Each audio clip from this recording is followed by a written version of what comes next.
A todos temiam o rei Alfa. Uma besta maciça seguia a criada silenciosa como uma sombra gentil. Havia um ditado antigo na aldeia de Ashvale, passado de avó para neta, da forma como todas as coisas verdadeiras são passadas silenciosamente enquanto se trabalha, sem cerimônias. A sombra que uma criatura lança diz-lhe mais sobre o seu coração do que o rosto que usa a luz. As avós queriam dizer isso como um aviso sobre homens charmosos e mentirosos bonitos. Mas Sena Voz, que crescera a ouvi-lo enquanto a sua mãe esfregava os chãos de outras pessoas, sempre o tinha entendido de forma diferente. Ela achava que as sombras eram coisas honestas, não conseguiam fingir. Simplesmente caíam onde caíam, moldadas por tudo o que ficava entre a luz e o chão. Ela não tinha lobo.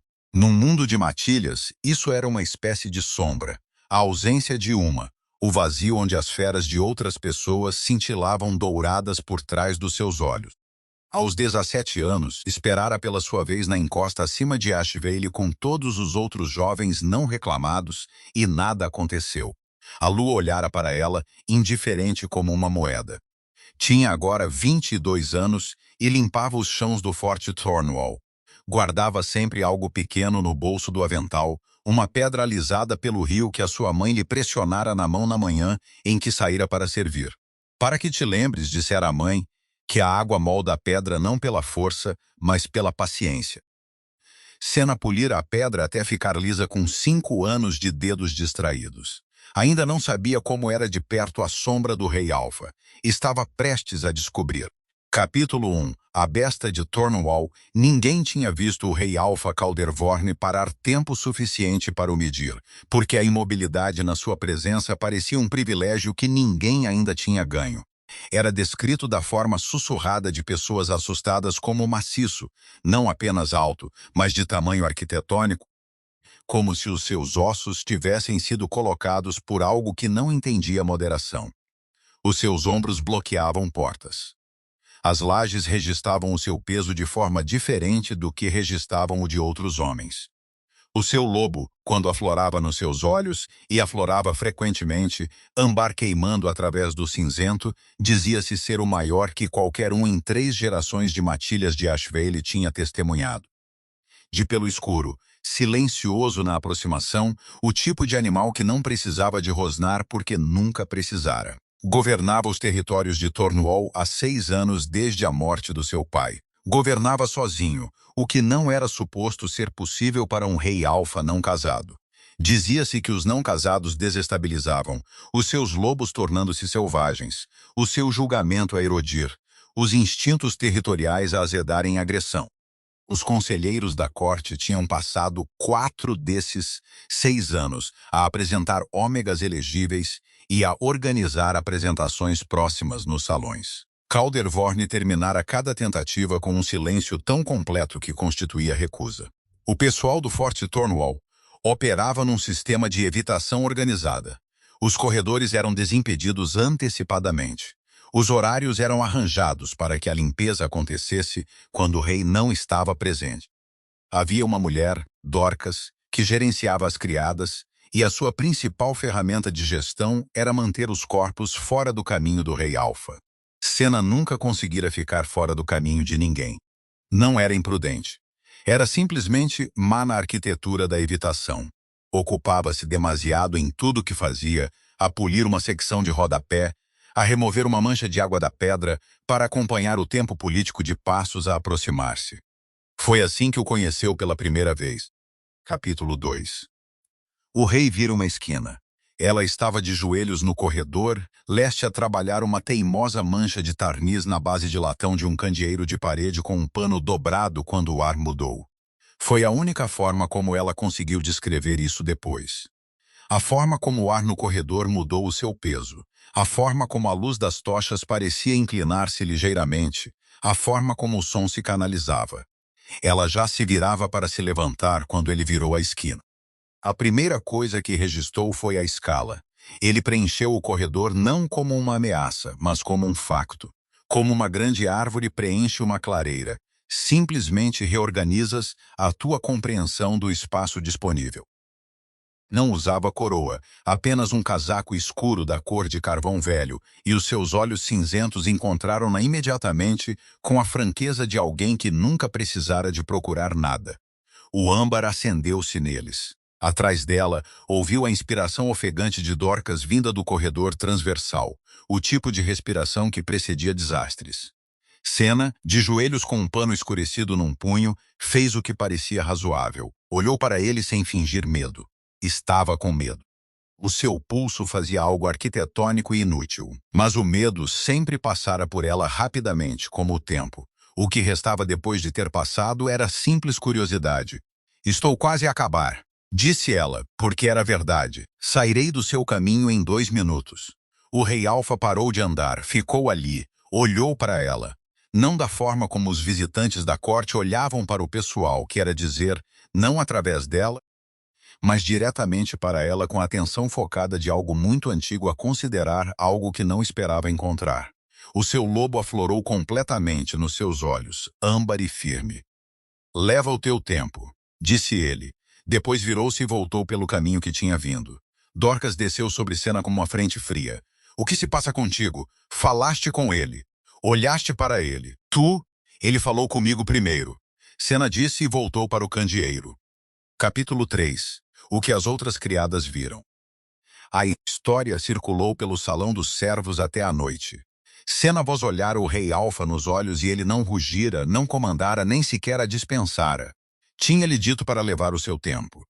As outras criadas processaram isto com a seriedade de acadêmicos a examinar um texto novo e perturbador. Hen, que tinha 20 anos e era dramática, e a amiga mais próxima de Sena no forte, sentou-se em frente dela à mesa do jantar e agarrou-lhe o braço. Ele virou-se. Ele voltou. Percebes isso? Ele mudou de rumo. Ele provavelmente ia para outro lado de qualquer maneira. Caldervorne não muda de rumo. Hen disse. Estou aqui há 3 anos. Ele atravessa a parede se estiverem no caminho. Ele atravessou uma vez o chapéu caríssimo da condessa de Harvel. Nem pestanejou. Sena comeu o seu pão e não disse nada. Estava a pensar na forma como o âmbar nos seus olhos se tinha estabilizado em vez de se ter inflamado. Esperava selvageria.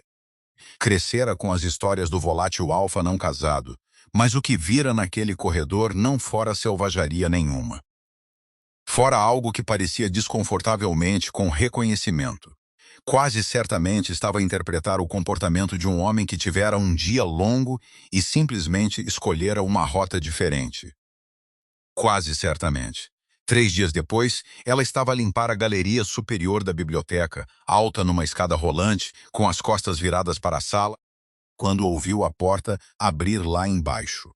A presença chegou ao ar antes de ouvir os passos. Ela continuou a trabalhar, uma mancha no vidro da janela alta, um movimento circular cuidadoso, e depois de um momento ouviu o som de um livro a ser escolhido de uma prateleira. O virar de páginas, respiração calma e constante. Ele ficou por 1 hora, não falou. Quando desceu da escada e recolheu as suas coisas, ele estava sentado à mesa comprida com um volume de lei territorial e olhou para cima dela. Deu-lhe um pequeno aceno, do tipo que dava a todos, e saiu. Pensou nisso durante o resto do dia. Pensou na qualidade do silêncio que ele mantivera, não o silêncio de a ignorar, mas o silêncio de alguém contente por estar na mesma sala com outra pessoa, sem precisar que ela fosse de outra forma. Sabia por experiência que este tipo era raro. Capítulo 4. As coisas que são notadas foi Calder quem notou o hematoma primeiro. Ele sabia da pequena criada no corredor leste a 11. Sabia da forma específica como o seu lobo rastreava as coisas. Tinha decidido que importava, o que quer dizer que o fazia constantemente e sem drama. Não tinha orquestrado contra-ataques. Não era um homem que orquestrava coisas. Simplesmente deixara de contorná-la. O hematoma estava no seu antebraço direito, meio escondido pela manga. Ela estava a carregar um balde de carvão pelas escadas dos fundos quando ele passou e a manga moveu-se. E o seu lobo ficou muito quieto no lugar atrás dos seus olhos. Quem fez isso? Não era bem uma pergunta. Ela olhou para o braço com a expressão branda de alguém que já tinha feito as pazes com algo. A lixeira de carvão é mais pesada do que parece, e eu não agarrei direito. Ele ficou na caixa de escadas e olhou para o hematoma e depois para ela. O seu lobo estava a fazer cálculos que nada tinham a ver com lei territorial. Devia haver uma segunda pessoa para o serviço de carvão. Éramos 3, mas Ren apanhou uma constipação e Orla está a cobrir o salão leste. Então, ela ajustou o peso do balde. Não é um problema. Vou falar com Dorcas. Por favor, não. Ela disse-o simplesmente, sem alarme, apenas com o cansaço específico de quem sabia como funcionava a tensão institucional. Vai piorar para mim noutros aspectos. Se o rei está a gerir a situação do balde de carvão, eu torno-me alguém que vai a chorar para o rei sobre a situação do balde de carvão. Ele descobriu que não tinha resposta imediata para isto. Passara 6 anos numa posição em que a sua intervenção em qualquer coisa produzia resultado. A ideia de que a sua intervenção poderia produzir um resultado negativo para a pessoa que ele pretendia ajudar não era algo que tivesse considerado suficientemente a fundo. Ela leu a sua expressão com alarmante precisão. Não está habituado a que lhe digam que ajudar pode magoar. Não. Ela moveu o balde novamente. A maioria dos poderosos não está. Não é uma crítica. E desceu as escadas. Ele ficou na caixa de escadas por um momento. O seu lobo, pela primeira vez em muito tempo, sentiu algo que não era urgência territorial, nem solidão, nem contenção borbulhante. Sentiu-se envergonhado. Gentilmente, claramente envergonhado. Capítulo 5. O que o lobo já sabia, Caldervorne crescera ao ouvir sobre o laço de alma descrito como uma colisão. 2 lobos a encontrarem-se numa conflagração de cheiro e instinto e certeza impossível. O seu pai descrevera-o assim. As ômegas da corte que lhe tinham sido apresentadas esperavam claramente por isso. Esperavam o encontro dramático de olhares em salas formais. O que ele experimentou em torno de Senavoz não se assemelhava em nada a uma colisão. Era mais como uma maré a subir. Gradual, inevitável, sem pressa, profundamente paciente. Deu-se conta disso no início da 3ª semana na biblioteca, enquanto ela polia as janelas superiores novamente. E ele se sentava embaixo com os seus papéis territoriais e nenhum dos dois encenava o constrangimento que qualquer outra pessoa teria encenado. O seu lobo estivera num estado de calma absoluta durante 3 horas consecutivas. Para uma criatura que passara 6 anos numa vibração contínua de baixa intensidade de tensão não resolvida, isto era extraordinário. É ela, disse o lobo. Não em palavras, mas na cessação de toda a discussão. O problema, o único problema, mas era grande, era que Caldervorne passara 6 anos a aprender que a sua escala, o seu título, a sua intensidade não mediada causavam danos às pessoas à sua volta. Ele retirara-se das pessoas em conformidade. Ele contornara corredores. Ele confundira a retirada com responsabilidade. O que não considerara era que retirar-se das pessoas poderia não ser o mesmo que protegê-las. O que não considerara era que Senavus já, em 3 semanas, conseguira navegar a sua presença com mais facilidade e menos encenação do que qualquer um em 6 anos conseguira, e que o fizera simplesmente sendo honesta sobre baldes de carvão e prazos de 2 minutos e sobre como funcionava a tensão institucional. Ela tinha, sem tentar, mostrado a diferença entre a face que usava a luz e a sombra por baixo dela. Pensou no que fazer com isto por mais 2 dias. Não era um homem que se movesse rapidamente em coisas importantes. Era um homem que se movia com certeza, mas só depois de ter a certeza. No 3º dia foi encontrá-la. Capítulo 6. O jardim e a pergunta. Ela estava no jardim murado no canto nordeste do forte, o esquecido que ninguém mantinha, a bater o pó de uma série de tapeçarias pesadas que tinham sido retiradas do salão norte para arejar. Era um trabalho árduo e rítmico. Tinha tirado o avental e amarrado o cabelo escuro para trás, e o sol da tarde atingira um ângulo baixo e âmbar que tornava tudo quente. Ouviu-o entrar pelo portão do jardim e não se assustou. Isso era algo que ele notara nela. Ela não estava desatenta, simplesmente não se assustava com o que registrava. Ele ficou perto do portão e observou-a acabar a tapeçaria. Quando ela se virou, o seu rosto estava corado de esforço e tinha uma mancha de pó numa das maçãs do rosto. Poderia sentar-te, disse ela, apontando para o baixo muro de pedra que rodeava o canteiro de flores dormente, porque aparentemente era incapaz de não oferecer confortos simples independentemente de a quem os estava a oferecer. Ele sentou-se no muro. Ela ficou com a vareta de bater apoiada no ombro, olhando para ele com a franqueza particular que sempre oferecera. Sem lisonja, sem cálculo, apenas a sua atenção honesta. Quero perguntar-te algo, disse ele. E preciso que respondas como se a distância entre as nossas posições não existisse, porque acho que és capaz disso, e não conheço muitas pessoas que o sejam. Algo mudou na sua expressão, não surpresa, mas como a atenção cuidadosa de alguém a manusear algo inesperadamente pesado. Tentarei. Eu assustei-te? No corredor, na biblioteca, nas escadas, fiz-te sentir insegura? Ela considerou isto genuinamente, que era a única forma como fazia qualquer coisa. Não, fizes-me sentir notada. Uma pausa, em que ela claramente pesou se devia continuar. Isso não é o mesmo que assustada. Não tenho lobo. Cresci a aprender a ler salas com muito cuidado porque não tinha instinto em que me apoiar, e quando vos li no corredor e depois, não encontrei o que me disseram que estaria lá, o que te disseram que estaria lá. Algo selvagem, algo mal contido. Ela pousou a vareta de bater contra o muro. O que está realmente lá é alguém que tem estado muito sozinho por muito tempo, e que tem sido educado quanto a isso da única forma que sabe, que é mantendo-se afastado de todos. O jardim estava quieto. Algum sítio, para lá do muro, um pássaro estava a trabalhar no seu inventário noturno. Não tenho ômega, disse ele. Não tenho companheira. Tenho 6 anos de conselheiros e reuniões arranjadas e nunca senti, ele parou. Não estava habituado a este tipo de discurso. Estava habituado a comandos e julgamentos e a linguagem do governo. Eu sei, disse ela baixinho e sem piedade. Sinto isso à tua volta. O âmbar subiu nos seus olhos, firme como sempre esteve perto dela. Tenho sentido isso há 3 semanas e tenho tentado determinar se é justo dizer-te, dado o que sou e o que tu. O que sou, disse ela, é alguém sem lobo, sem posto e com um hematoma de balde de carvão no braço. Sei o que sou. Não era isso que ia dizer. A sua voz desceu para um registro inteiramente honesto, inteiramente despojado. Ia dizer, dado o que mereces, que é uma escolha. Não um rei a decidir. Uma pessoa a receber uma escolha genuína.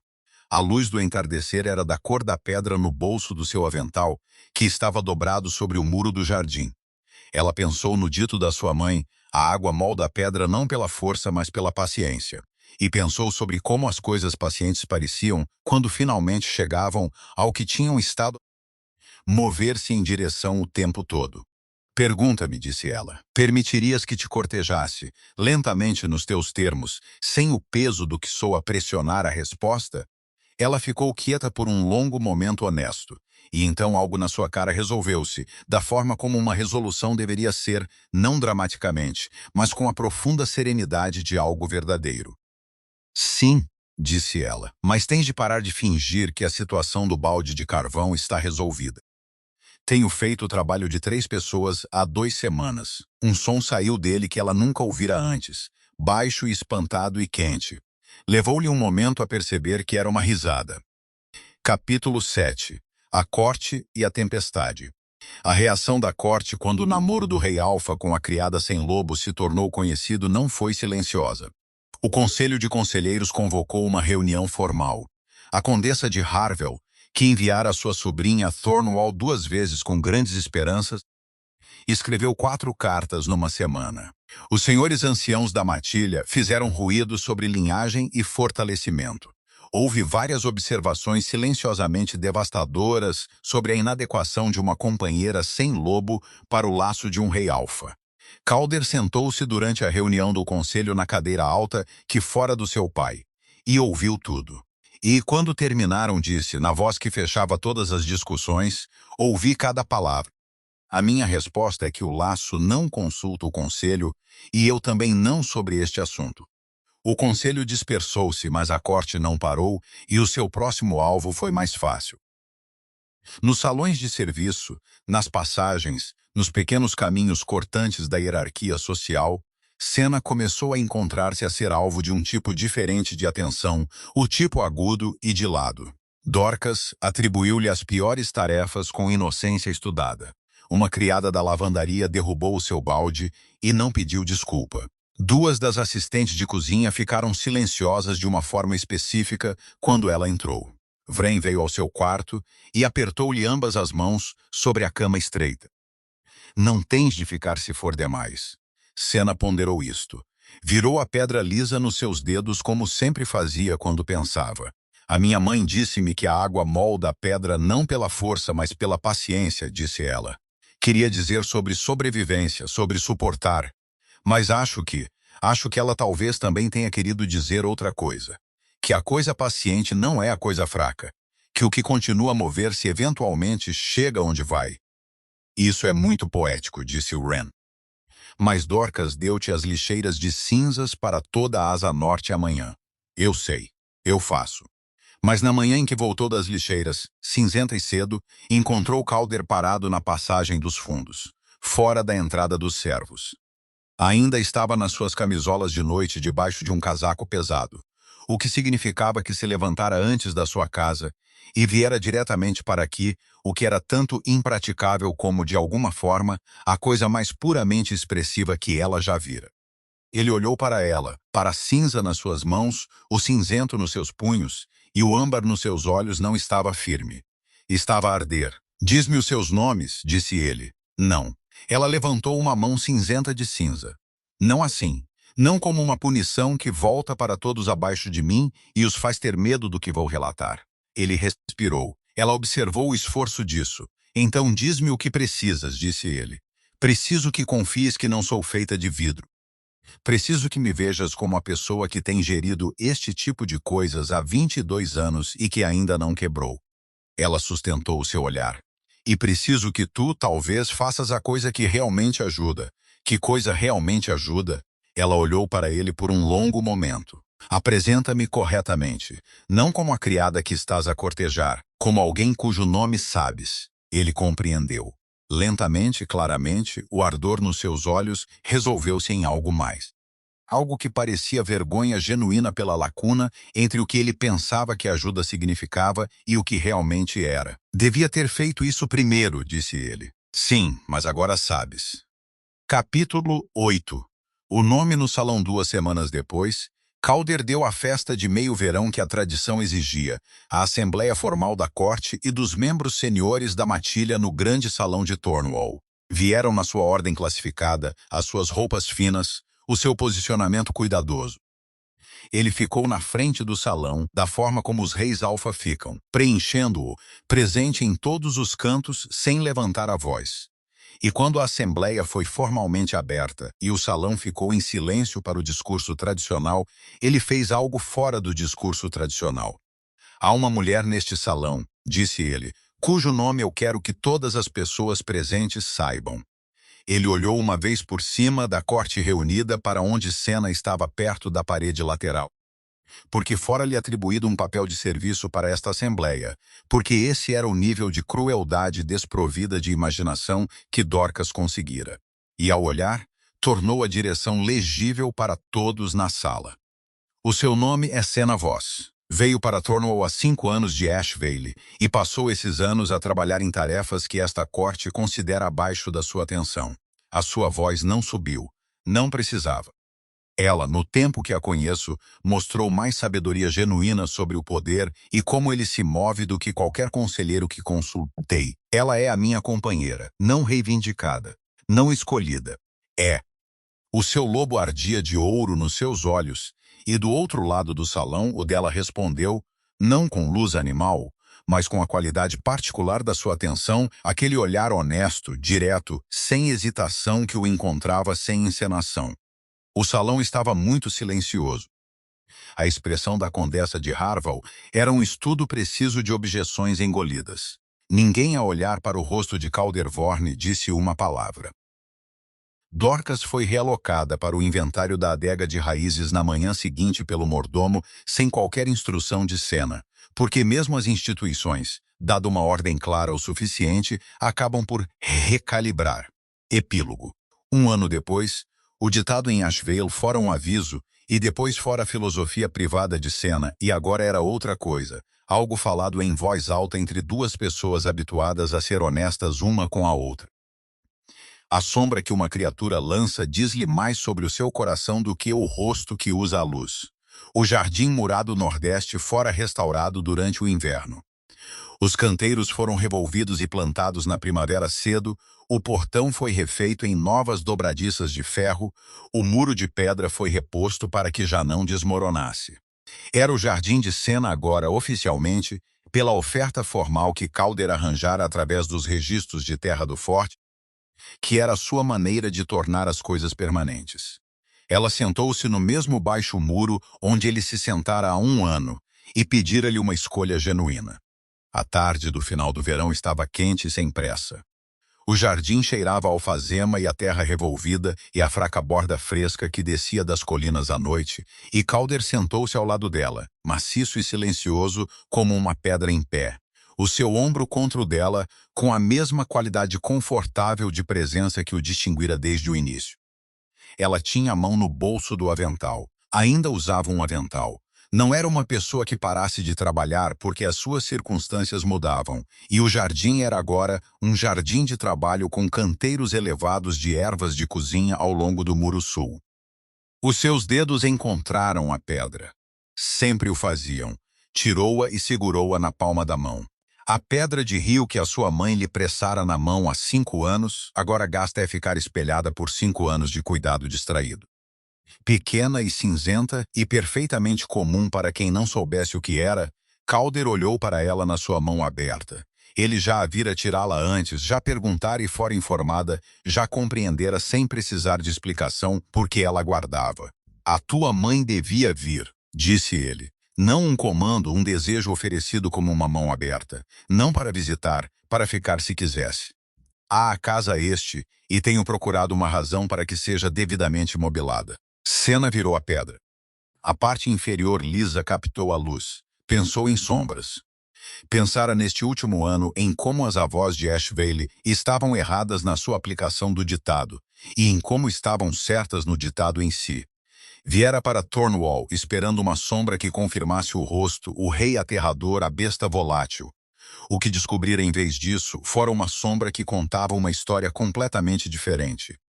A sombra de uma criatura parada muito imóvel, pacientemente, contra todos os seus instintos e toda a sua solidão, porque decidira que a única abordagem que valia a pena fazer era uma honesta. A face que usava a luz fora assustadora. A sombra sempre fora gentil. Escreverei a ela hoje à noite, disse Senna. Ele pôs a mão sobre a dela, a que segurava a pedra, e o seu lobo era um calor dourado e firme nos seus olhos. E o entardecer descia devagar sobre o muro do jardim, com toda a paciência da água, a encontrar o seu caminho para o lugar para onde sempre se dirigia. Ela fechou os dedos à volta da pedra. A sombra que uma criatura lança diz-lhe mais sobre o seu coração do que o rosto que usa a luz. A água molda a pedra não pela força, dissera sua mãe, mas pela paciência. A pedra que segurava era a prova disso. E assim, pensou Senna, era tudo o resto. Fim.